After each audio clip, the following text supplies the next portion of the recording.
Hello friends, आज के class में हम पढ़ेंगे पत्र लेखन। ठीक है, कल के क्लास में हम पढ़े थे अनुच्छेद लेखन। तो ये मेरा लर्न विद कवि छवि चैनल का नाम है, आप लोग सब्सक्राइब कीजिएगा। ठीक है, लाइक कमेंट शेयर कीजिएगा। और पढ़ाई से रिलेटेड कुछ भी समस्या हो, कोई टॉपिक से रिलेटेड समस्या हो तो अपना विचार इस पर साझा कीजिएगा। ठीक है ना। तो चलिए आज हम पढ़ेंगे पत्र लेखन। तो पत्र लेखन किसे कहते हैं, इसको समझने की कोशिश करेंगे। तो किसी व्यक्ति संस्था या कार्यालय को, किसी व्यक्ति मतलब हम हुए, आप हुए, आपके माता पिता हुए, तो वो किसी व्यक्ति संस्था कहने का मतलब हुआ स्कूल, कॉलेज या बैंक या जैसे पुलिस स्टेशन, या वो सब संस्था होता है। ठीक है, संस्था या कार्यालय जिसमें काम किया जा रहा है। जैसे मान के चलिए कि ब्लॉक में बहुत सारा काम किया जाता है, ग्राम पंचायत या शहर का जो भी है, तो वो ब्लॉक में सारा काम किया जाता है। तो वो क्या हुआ, एक प्रकार से कार्यालय हुआ, हम अपना काम वहाँ कराने जाते हैं। तो ये हुआ जैसे किसी व्यक्ति संस्था या कार्यालय को अपने विचार, सूचना, निवेदन, अपना विचार कहने का मतलब हुआ कि हमारा किसी प्रकार का काम है और हो नहीं रहा है, तो उसमें हम क्या अपना विचार देंगे, सूचना देंगे, वही काम करने के लिए निवेदन करेंगे, रिक्वेस्ट करेंगे, शुभकामना अथवा भावनाएं लिखित रूप में व्यक्त करने की कला को पत्र लेखन कहते हैं। ठीक है ना।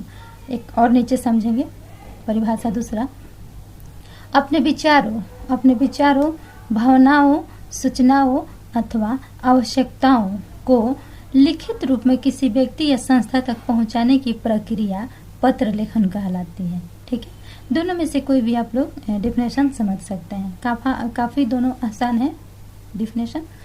तो आप समझेंगे यहाँ पत्र लेखन के प्रकार। तो पत्र लेखन के प्रकार कितने होते हैं, तो पत्र लेखन के 2 प्रकार होते हैं। ठीक है ना, एक होता है अनौपचारिक, दूसरा होता है औपचारिक। तो अनौपचारिक को पर्सनल लेटर या इनफॉर्मल लेटर दोनों कहते हैं। ठीक है ना, आप लोग कंफ्यूज मत कीजिएगा। अनौपचारिक को पर्सनल अथवा इनफॉर्मल लेटर दोनों कहते हैं। तो ये अनौपचारिक पत्र किसको लिखा जाता है, तो अनौपचारिक पत्र, यह पत्र अपने परिवार के किसी भी सदस्य के पास, अपने मित्र, रिश्तेदार आदि को लिखा जाता है। जैसे फैमिली को भेजना है, लिखना है, तो अनौपचारिक होता है। ठीक है ना, फैमिली को लिखना है तो अनौपचारिक यानी पर्सनल अथवा इनफॉर्मल हो जाएगा। और किसी संस्था को लिखना है, किसी संस्था कार्यालय को लिखना है, तो वो हो जाएगा फॉर्मल लेटर। उसको भी समझेंगे। तो अभी अनौपचारिक को समझेंगे। यहाँ उदाहरण के लिए पिता को जन्मदिन की शुभकामना देना है, मित्र को जन्मदिन की शुभकामना देना है। ठीक है ना, मित्र को जन्मदिन की शुभकामना देना है, तो ये पत्र लिखेंगे। पिता को परीक्षा परिणाम की सूचना देना है, जैसे आप परीक्षा दिए और आपका परिणाम रिजल्ट आ गया तो उसकी सूचना देना है पिता को, तो लिखेंगे। भाई को सलाह देना है किसी प्रकार के, तो उसको भी लिखेंगे। तो ये सब अनौपचारिक आएगा, इनफॉर्मल लेटर होगा। ठीक है, अब समझेंगे औपचारिक पत्र। तो औपचारिक पत्र को फॉर्मल लेटर कहते हैं। यह पत्र किसी अधिकारी, संस्था, विद्यालय, बैंक आदि को लिखा जाता है। ठीक है, आगे समझेंगे। उदाहरण के लिए प्रधानाचार्य को अवकाश हेतु आवेदन, नगर निगम को शिकायत पत्र, बैंक प्रबंधक को आवेदन, ये सब क्या हुआ, फॉर्मल हुआ। अब समझेंगे पत्र लेखन के आवश्यक निर्देश। तो पत्र लेखन के कुछ आवश्यक निर्देश भी होते हैं कि पत्र कैसे लिखा जाना चाहिए। इसका निर्देश है स्वनिर्देशन के बाद पत्र लिखने वाले के अपने हस्ताक्षर होने चाहिए। मान के चलिए कि कोई ऐसा व्यक्ति होता है जो पढ़ा लिखा नहीं होता है, वो पत्र अपना दूसरों से लिखवाता है। तो या तो पत्र जब लिखा गया तो नीचे में जहाँ उसका सारा ब्यौरा लिखा जाता है कि ये पत्र किसने लिखा, तो वो उसके साइड में दिनांक लिखा जाता है और वहाँ साइन किया जाता है। अगर वो हस्ताक्षर साइन नहीं कर रहा है तो उसका अंगूठा लगता है और अंगूठा लगने के बाद उसका नाम लिखा जाता है। तो वही बात करें कि स्वनिर्देशन के बाद पत्र लिखने वाले अपने हस्ताक्षर होने चाहिए। पत्र लिखने वाले के अपने हस्ताक्षर होने चाहिए। जो अपना पत्र लिख रहा है वो हस्ताक्षर करेगा, किसी और से लिखवा रहा है और वो अनपढ़ है तो अपना ठेपा लगाता है। पत्र जिसको लिखा जा रहा है उसका पता पोस्ट कार्ड, अंतर्देशीय या लिफाफे पर सही स्थान पर लिखना चाहिए। ठीक है ना, पत्र जिसके नाम से लिखा गया और जिसको देना है तो उसका जो एड्रेस है तो वो लिफाफे के ऊपर लिखा जाता है। अब यहाँ समझेंगे, पत्र स्पष्ट और सरल भाषा में लिखें। ठीक है, पत्र जो हम लिख रहे हैं तो वो स्पष्ट होना चाहिए और सरल भाषा में होना चाहिए, आसान भाषा में होना चाहिए। हार्ड शब्द का यूज नहीं करेंगे हम। विषय के अनुसार उचित शैली अपनाएंगे। कहने का मतलब हुआ कि जिस विषय के बारे में हम लिख रहे हैं तो उसी के बारे में लिखेंगे। ठीक है, पत्र में अनावश्यक बात नहीं लिखेंगे। पत्र की भाषा शिष्ट और विनम्र होना चाहिए। पत्र जिसको लिखा जा रहा है तो ऐसा लगे कि लिखने वाला हमसे विनती कर रहा है, आग्रह कर रहा है, निवेदन कर रहा है, न कि वो अपना रुतबा दिखा रहा है, अपना घमंड दिखा रहा है। ऐसा नहीं होना चाहिए। ठीक है। 5 नंबर, सही विराम चिन्हों का प्रयोग करना चाहिए। पत्र का प्रारूप यानी फॉर्मेट सही रखें। ठीक है, पत्र जो लिख रहे हैं तो मान लीजिए कि 1 पेज में हुआ, 2 पेज में हुआ तो उसका फॉर्मेट सही रखेंगे। प्रेषक का पता एवं दिनांक अवश्य लिखेंगे। ठीक है, प्रेषक के पता एवं दिनांक अवश्य लिखेंगे। प्रेषक यानी जिसको भेजा जा रहा है। अंत में उचित अभिवादन और हस्ताक्षर करेंगे। ठीक है, जिसको हम पत्र लिखें तो उसको आदरपूर्वक अभिवादन लिखेंगे, इसके बाद हस्ताक्षर करेंगे। पत्र का सामान्य प्रारूप क्या होना चाहिए? पत्र के सामान्य प्रारूप होना चाहिए प्रेषक का पता, दिनांक, संबोधन, विषय वस्तु यानी किस चीज के बारे में हम लिख रहे हैं वो विषय वस्तु, मंगल कामना अथवा समापन। ठीक है, मंगल कामना या समापन। और देखेंगे आपका भवदीय, जैसे लास्ट में लिखेंगे आपका विश्वासी छात्र, आपका प्रिय पुत्र अथवा आपका भवदीय, तो ये लास्ट में और नाम लिखेंगे। ठीक है ना। अब यहाँ समझेंगे प्रमुख संबोधन एवं संबंध। तो प्रमुख संबोधन एवं संबंध यानी संबंध, संबोधन और समापन। तो जैसे पिता अथवा माता को लिखेंगे या माता को लिखेंगे तो इनके लिए रिक्वेस्ट क्या करेंगे, संबोधन क्या करेंगे? पूज्य पिताजी या पूज्य माताजी अथवा पूजनीय माताजी, ऐसे भी लिख सकते हैं। पूज्य पिताजी अथवा पूज्य माताजी अथवा पूजनीय माताजी। ठीक है। अब समापन में क्या लिखेंगे? आपका आज्ञाकारी पुत्र, आपका आज्ञाकारी पुत्री, पुत्री है तो पुत्री, पुत्र है तो पुत्र। ठीक है। दादा दादी को लिखेंगे तो पूज्य दादाजी, पूज्य दादी जी अथवा पूज्य दादाजी, पूजनीय दादी जी। ठीक है। आपका पौत्र, जब दादी को पत्र लिखा जा रहा है तो क्या हो जाएगा? वो पौत्र हो जाएगा। मित्र को लिखना है तो प्रिय मित्र लिखेंगे। ठीक है, तुम्हारा मित्र लिखेंगे। भाई बहन को लिखा जा रहा है तो प्रिय भाई, प्रिय बहन। ठीक है, तुम्हारा भाई, तुम्हारा बहन। प्रधानाचार्य को लिखा जा रहा है तो प्रधानाचार्य के लिए संबोधन क्या लगाएंगे? महोदय। ठीक है, और यहाँ लगाएंगे आपका आज्ञाकारी छात्र अथवा छात्रा। अधिकारी को लिखेंगे तो महोदय भी लगाएंगे, प्रधानाचार्य को भी महोदय लगाएंगे, अधिकारी को भी महोदय लगाएंगे, और ये यहाँ लगाएंगे भवदीय। ठीक है, अधिकारी को भवदीय। और शिक्षक को लिखेंगे, प्रधानाचार्य, हेडमास्टर, प्रिंसिपल को लिखेंगे तो आपका आज्ञाकारी छात्र अथवा छात्र लगाएंगे। ठीक है ना। अब यहाँ समझेंगे नंबर 1 में अनौपचारिक पत्र। तो अब अनौपचारिक पत्र लिखेंगे कि कैसे लिखा जाता है। ठीक है, आप लोगों को दिखाएंगे। तो अनौपचारिक पत्र यानी पर्सनल अथवा इन्फॉर्मल लेटर कैसे लिखा जाता है। तो यहाँ मित्र को पत्र लिखा जा रहा है, मित्र को पत्र लिख रहा है। जैसे प्रेषक मानपुर आरा भोजपुर से, कहाँ लिखा जा रहा है? तो मानपुर आरा भोजपुर से ये पत्र लिखा गया है।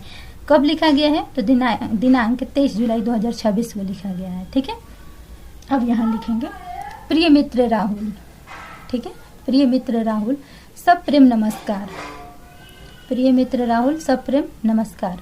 मैं यहाँ कुशल पूर्वक हूँ और आशा करता हूँ कि तुम भी स्वस्थ एवं प्रसन्न होगे। तुम्हारी पढ़ाई अच्छी चल रही होगी।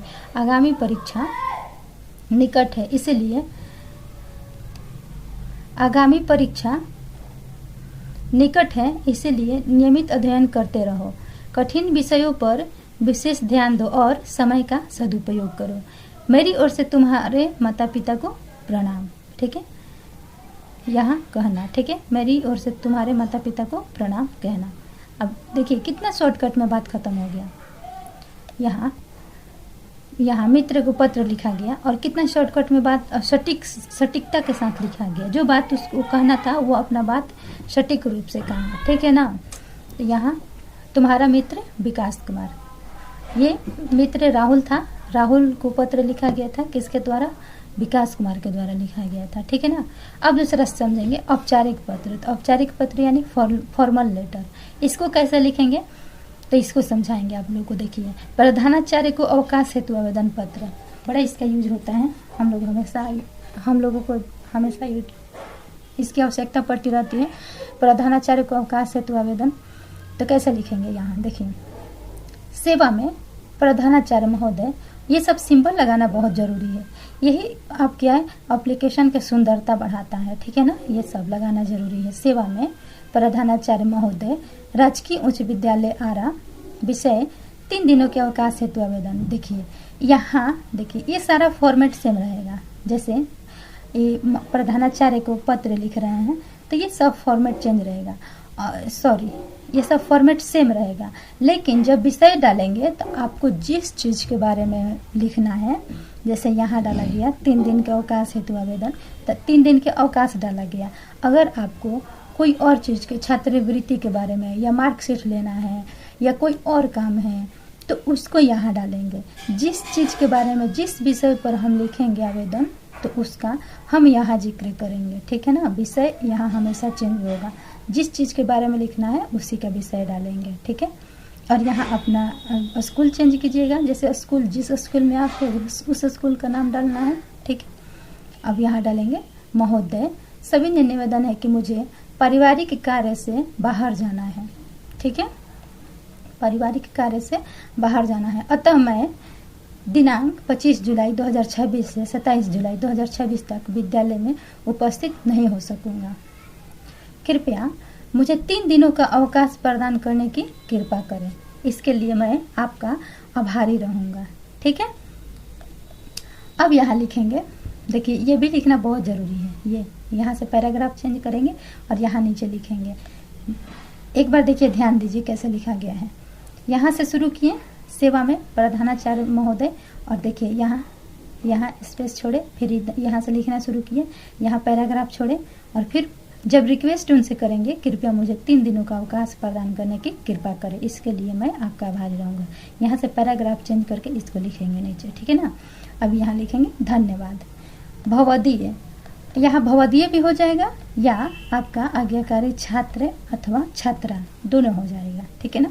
आपका विकास कुमार, ये छात्रा है उनका, विकास कुमार छात्रा है, और किस वर्ग के छात्र हैं तो कक्षा 10th के छात्र हैं, ठीक है ना, कक्षा 10th के छात्र हैं। अब यहाँ बैंक में मोबाइल नंबर जोड़ने के लिए आवेदन पत्र है। 2 आवेदन पत्र दिखा दिए कैसे लिखना है, एक मित्र के पास, एक प्रधानाचार्य के पास। अब दूसरा लिखेंगे यहाँ पे कैसे, बैंक में मोबाइल नंबर जोड़ने के लिए आवेदन पत्र, ये तीसरा हुआ, ठीक है। तो बैंक में मोबाइल नंबर जोड़ना है तो कैसे लिखेंगे, शाखा प्रबंधक के पास आवेदन। देखिए, सेवा में शाखा प्रबंधक महोदय, भारतीय स्टेट बैंक, आपको आपका जो भी बैंक है उस बैंक का यहाँ नाम डालना है, और आपका बैंक किस शाखा में आता है उस शाखा का नाम डालना है, और किस क्षेत्र में आता है, भोजपुर में आता है, वैशाली में आता है, रोहतास में आता है, किस में आता है, वो अपना क्षेत्र डालना है, ठीक है ना। तो ये चेंज होगा इसमें, ठीक है, ये अपने हिसाब से चेंज होगा, बट ये नहीं चेंज होगा सेवा में शाखा प्रबंधक महोदय, ये चेंज नहीं होगा, ये चेंज होगा अपने हिसाब से। विषय भी चेंज होगा, मान के चलिए कि हम यहाँ मोबाइल नंबर जुड़वाने के लिख रहे हैं, आपको खाता खुलवाना होगा या नॉमिनी में नाम डलवाना होगा, नॉमिनी में से नाम हटवाना होगा, या बैंक के अकाउंट बंद कराना होगा, भिन्न भिन्न प्रकार के यहाँ आ सकता है विषय में, ठीक है। अब लिखेंगे महोदय, सभी ने निवेदन है कि मेरा आपके बैंक में एक बचत खाता है, मैं आपके बैंक खाते में अपना मोबाइल नंबर दर्ज कराना चाहता हूँ ताकि मुझे खाते से संबंधित सभी सूचनाएं, लेने देने की जानकारी तथा बैंक की अन्य शाखाओं का लाभ मोबाइल पर प्राप्त हो सके। इसीलिए ना हम मोबाइल नंबर अपना अकाउंट में दर्ज करवाते हैं, ताकि बार बार हमको अकाउंट बैंक में न जाना पड़े, और बैंक में इतना भीड़ होता है, वहाँ काम भी नहीं हो पाता है, तो अपना मोबाइल के माध्यम से ही कर सकें, ठीक है। अतः आपसे विनम्र अनुरोध है कि मेरे बैंक खाते में मेरा मोबाइल नंबर जोड़ने की कृपा करें, इसके लिए मैं आपका सदैव आभारी रहूँगा, ठीक है, धन्यवाद। अब यहाँ लिखेंगे भवदीय। भवदीय में क्या क्या डालना है, नाम, खाता संख्या, मोबाइल नंबर, दिनांक और हस्ताक्षर, ठीक है, तो इतना आप लोगों को समझ में आया होगा। अब यहाँ 2 प्रश्न आप लोग के लिए हैं, आप लोग को ट्राई करना है, कोशिश करना है कि कैसे हम बताएं और कैसे आप लोग लिख रहे हैं। प्रश्न 1 है, अपने बड़े भाई को पत्र लिखें कि पढ़ लिख कर आप क्या बनना चाहते हैं। ठीक है। दूसरा है, प्रधानाध्यापक के पास प्रार्थना पत्र लिखें जिसमें कक्षा से अनुपस्थिति के कारण लगे दंड से शुल्क की मुक्ति की प्रार्थना हो। कहने का मतलब ये हुआ कि आप 2-4 दिन स्कूल में नहीं गए पढ़ने के लिए और आवेदन भी नहीं दिए कि हाँ हम 2 दिन अब्सेंट रहेंगे, तो आप पर क्या हुआ, आपको पनिशमेंट मिला। पनिशमेंट में आपको कुछ शुल्क लगा कि आपको 100 रुपये, 200 रुपये, 50 रुपये आपको जमा करना पड़ेगा 2 दिन के लिए। लेकिन आप जमा नहीं करना चाहते हैं, आपको आर्थिक समस्या है, तो क्या करेंगे, प्रधानाध्यापक के पास आवेदन लिखेंगे और जो भी ये शुल्क दंड लगा है, दंड शुल्क लगा है, आप उसमें माफ़ करवा सकते हैं। ठीक है, तो इसी से संबंधित आवेदन लिखना है। आशा है आज की क्लास आप लोगों को समझ में आई होगी। क्लास अच्छा लगा होगा तो चैनल सब्सक्राइब कीजिएगा, लाइक कमेंट शेयर कीजिएगा। ठीक है, आज की क्लास में इतना ही। Bye bye, thank you.